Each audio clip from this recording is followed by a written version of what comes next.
नमस्कार, प्रभात साक्षी news network और आप सभी का स्वागत है। भारतीय विदेश मंत्रालय की साप्ताहिक ब्रीफिंग में प्रवक्ता रणदीप जायसवाल ने विभिन्न अंतर्राष्ट्रीय और क्षेत्रीय मुद्दों पर भारत की स्पष्ट और संतुलित नीति को सामने रखा। ब्रीफिंग में पश्चिम एशिया की स्थिति, ऊर्जा सुरक्षा, पड़ोसी देशों से संबंध, प्रत्यर्पण मामलों तथा जलवायु परिवर्तन जैसे विषय प्रमुख रूप से शामिल रहे।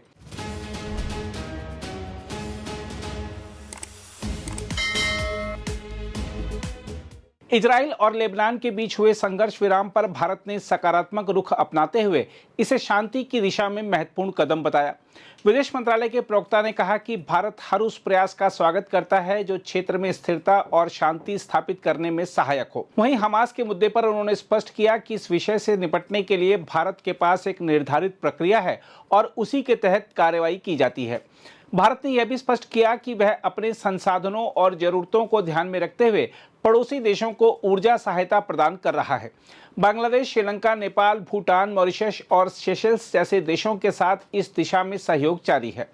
बांग्लादेश की पूर्व प्रधानमंत्री शेख हसीना से जुड़े मामले पर उन्होंने बताया कि भारत को प्राप्त अनुरोध न्यायिक और आंतरिक कानूनी प्रक्रियाओं के अंतर्गत विचाराधीन है। भारत इस मुद्दे पर सभी पक्षों के साथ रचनात्मक संवाद बनाए रखेगा। साथ ही उन्होंने यह भी दोहराया कि भारत नई बांग्लादेश सरकार के साथ संबंधों को मजबूत करने और पारस्परिक हितों के मुद्दों पर सहयोग बढ़ाने के लिए प्रतिबद्ध है। ईरान में संघर्ष के दौरान भारतीय नागरिकों की सुरक्षित वापसी पर भी विदेश मंत्रालय ने जानकारी दी। प्रवक्ता ने बताया कि अब तक कुल 2361 भारतीयों को सुरक्षित वापस लाया गया है, जिनमें 1041 छात्र शामिल हैं।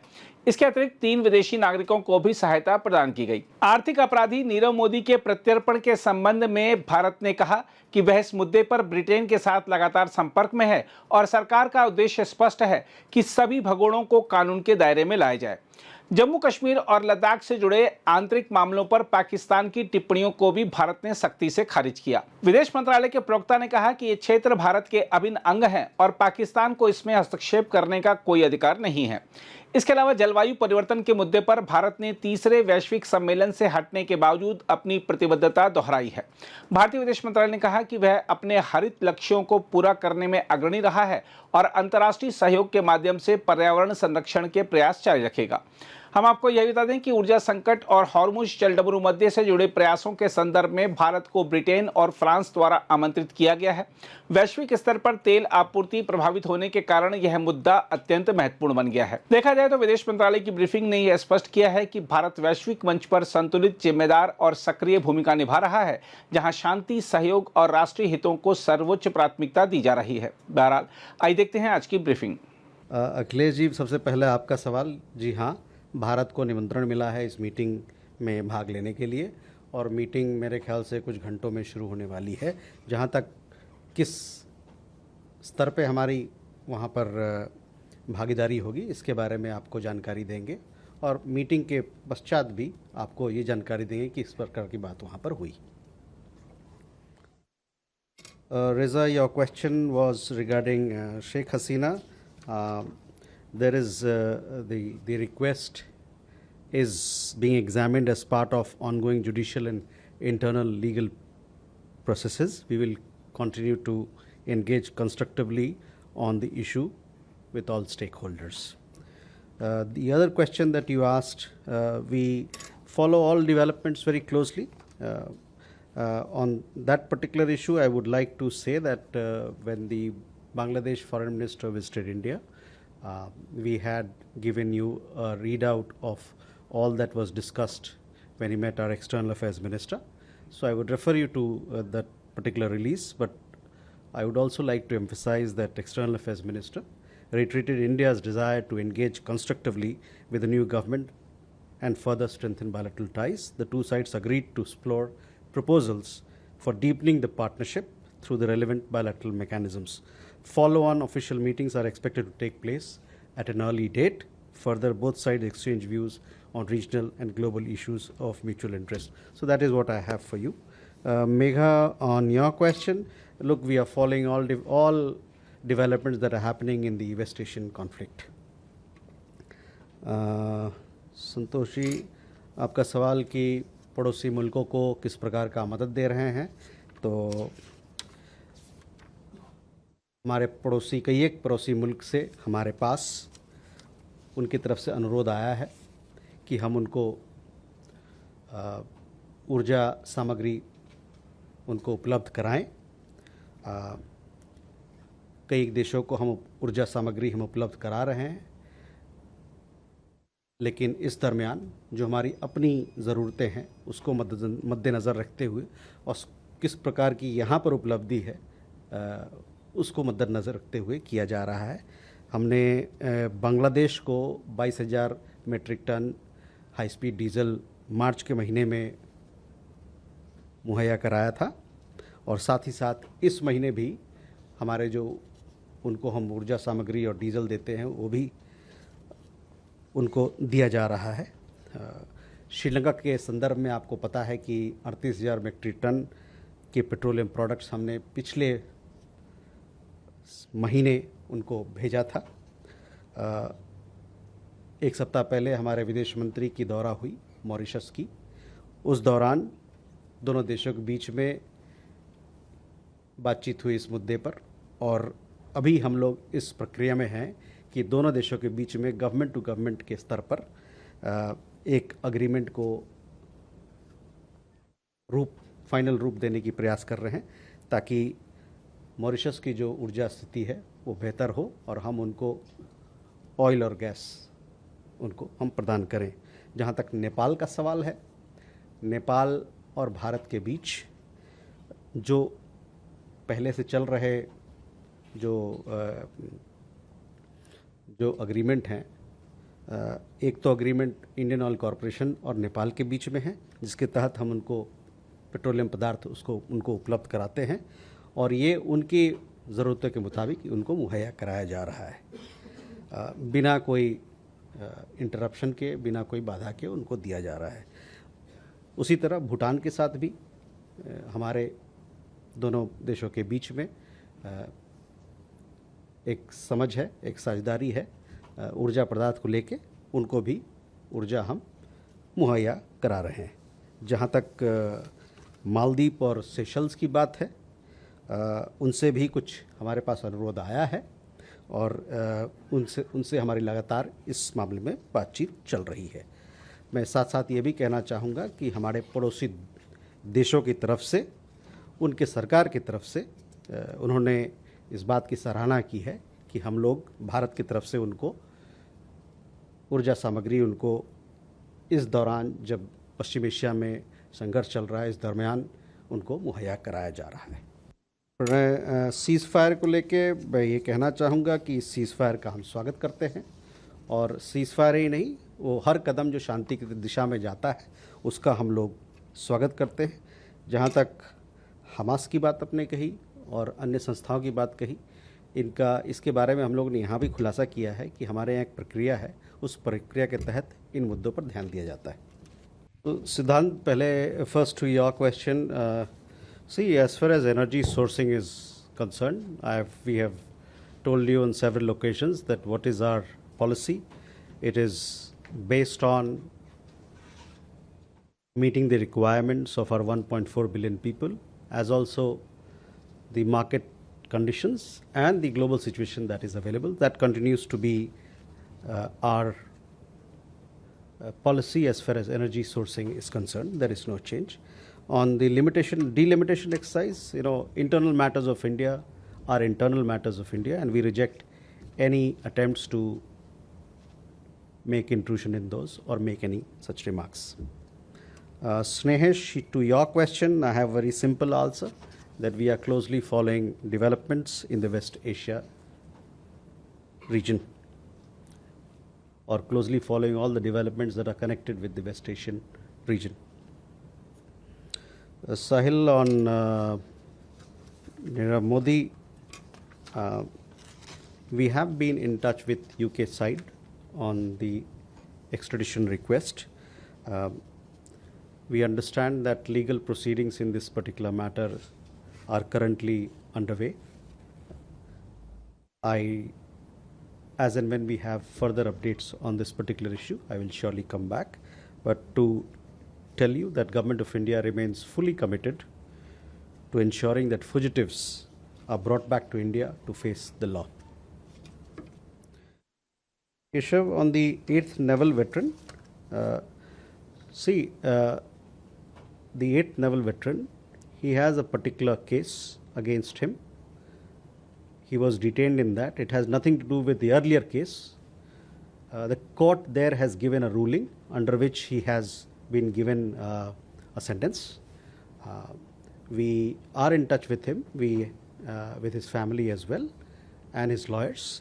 So that is where this particular issue is.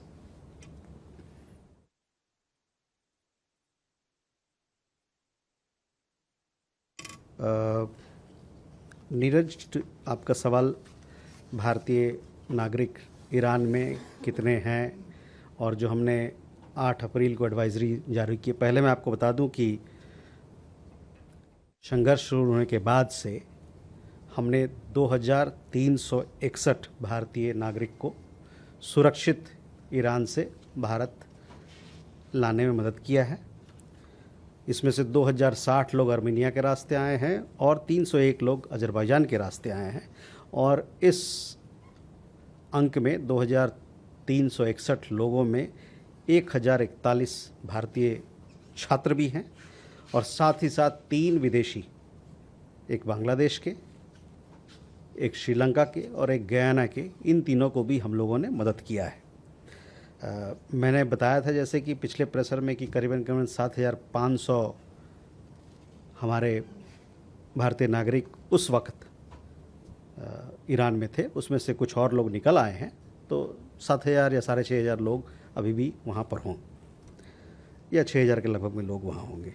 और ये जो आपको मैंने आंकड़ा दिया 2361 का, इसमें नाविक लोग भी हैं, मछुआरे लोग भी हैं, जो कि हाल ही के दिनों में वहाँ से वापस आए।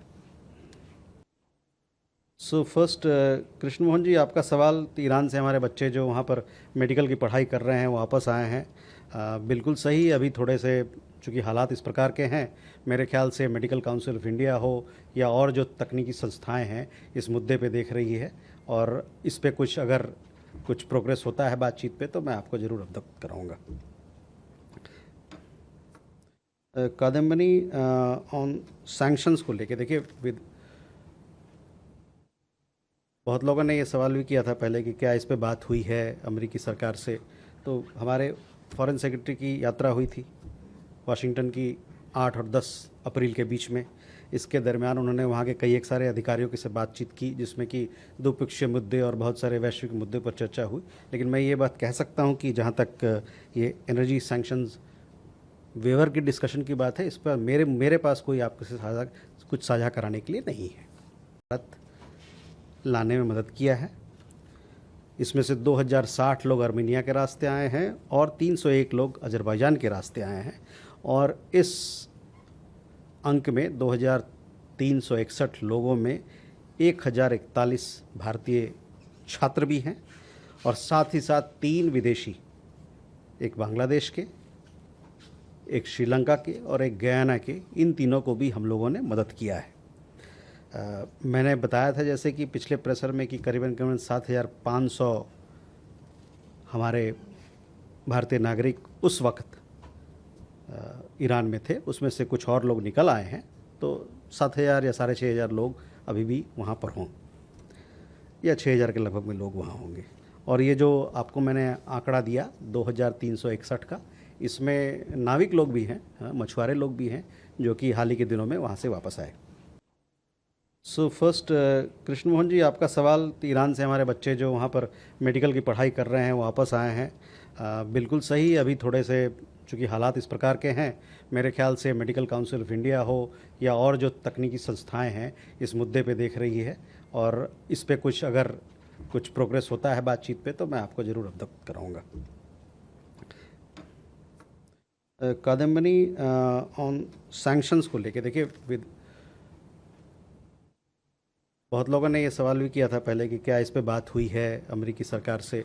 तो हमारे फॉरेन सेक्रेटरी की यात्रा हुई थी वाशिंगटन की 8 और 10 अप्रैल के बीच में। इसके दरमियान उन्होंने वहाँ के कई एक सारे अधिकारियों के से बातचीत की, जिसमें कि द्विपक्षीय मुद्दे और बहुत सारे वैश्विक मुद्दे पर चर्चा हुई। लेकिन मैं ये बात कह सकता हूँ कि जहाँ तक ये एनर्जी सैंक्शंस वेवर की डिस्कशन की बात है, इस पर मेरे पास कोई आपके से कुछ साझा कराने के लिए नहीं है।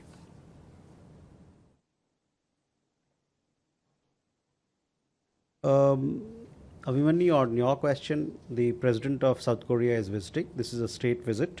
The main day of the visit happens to be 19th. This, of course, is a very important visit for us because Korea is a very important economic partner, technology partner. Issues such as shipbuilding, trade, investments, semicon, critical and emerging technologies, all these will be discussed. As to your specific question as to where we are on trade matters, etc., you'll have to either wait for me to come back to you, or you can possibly touch base with Ministry of Commerce. But to say that our economic agenda with South Korea is very strong and we want to continue to build on it.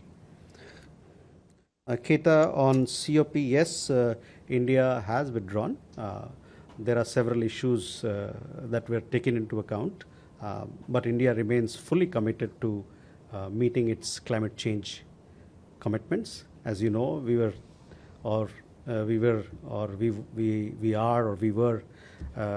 of the countries, the G20 countries, which has fully met its Paris commitments, and we continue to build on our green agenda, and at the same time see how best we can foster greater climate change action worldwide, along with our international partners, including through International Solar Alliance and other such initiatives that we have undertaken.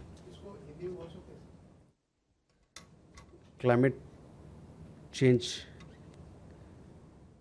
को लेकर जो corp की मेज़बानी हमको करनी थी, उसके हम दावेदार थे, उसको हम लोगों ने अभी उसको स्थगित कर दिया है। वो हम इसकी दावेदारी हम नहीं कर रहे हैं।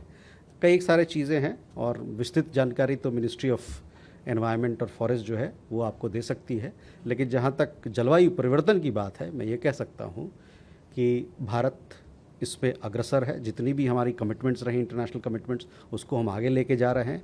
और पेरिस कमिटमेंट्स का जहाँ तक सवाल है, हम उन चुनिंदे G20 देशों में से हैं जिन्होंने अपने पेरिस कमिटमेंट्स सही समय पर और समय से पहले उसको पूरा कर लिया है। और आने वाले दिनों में हमारी जो ग्रीन एजेंडा का काम है, उसको हम तेज़ी से पूरे दमखम के साथ आगे ले जा रहे हैं। संजीव, आपका सवाल चाबहार को लेकर था। जैसा कि मैंने पहले ही बताया था कि अमेरिकी पक्ष से हमको एक गाइडेंस मिली थी कि ये वेवर जो है, सैंक्शंस वेवर, आपको 26 अप्रैल तक ये आपको मिला है। तो अभी की स्थिति यही है कि ये वेवर, सैंक्शन वेवर 26 अप्रैल तक है।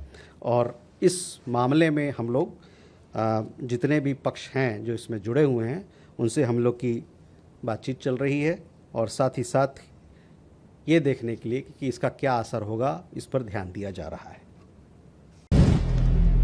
अगर आप भी लेना चाहते हैं देश दुनिया की तमाम जानकारी, तो आज ही सब्सक्राइब करें हमारे चैनल को। साथ ही नीचे दिए बेल आइकन को जरूर दबाएं ताकि हर अपडेट आप तक पहुंच सके।